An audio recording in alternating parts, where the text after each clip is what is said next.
अदिनिया वर्षा फसल नष्ट हेले मिलिब क्षतिपूरण राजस्व मंत्री सुरेश पुजारी बड़ बयान। सुरेश पुजारी राजस्व और विपर्यय परिचालना मंत्री ऑल इंडिया गाइडलाइन अनुଯାयी 33% अधिक क्षति हेले चाषी को क्षतिपूरण मिलिब बोली कहिसेंति।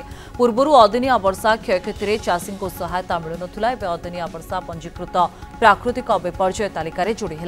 माननीय मुख्यमंत्री एथिरे मुहर मारिछंती। 2024 रे प्रथम थर 291 कोटी टंका चाषी को देथिले। पंजीकृत होगला परे जेउठी भी अदिनिया वर्षार क्षयक्षति रिपोर्ट आसिब चाषी को त्वरित सहायता दियाजिबो बोली कहिसेंती राजस्व मंत्री।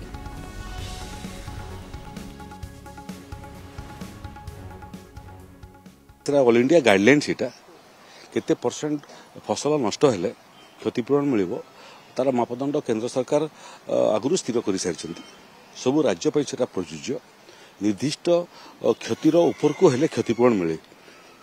धरी नियंतु आपनकर 1% क्षति है हो पार संभवपर हो प्राक्टिकली।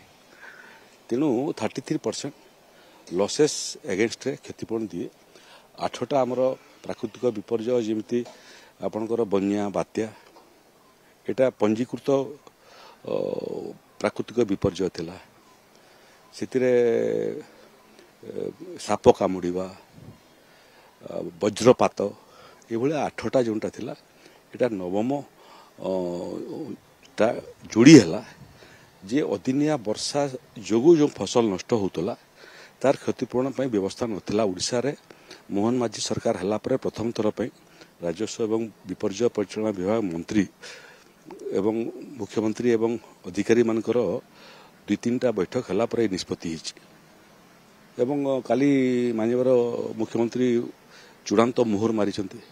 विगत अदिनिया वर्षा समय जो फसल नष्ट होता ताकू स्वतंत्र भाव में आम 291 कोटी टंका प्रथम थर पर ओडिशा रे अदिनिया वर्षा जो फसल नष्ट क्षतिपूरण देइथिलु। एबे सेटा पंजीकृत होगला एवं लिस्टेड होगला। एबे आकू जोठी भी अदिनिया वर्षा फसल नष्ट हो समस्त क्षतिपूरण पाइबे।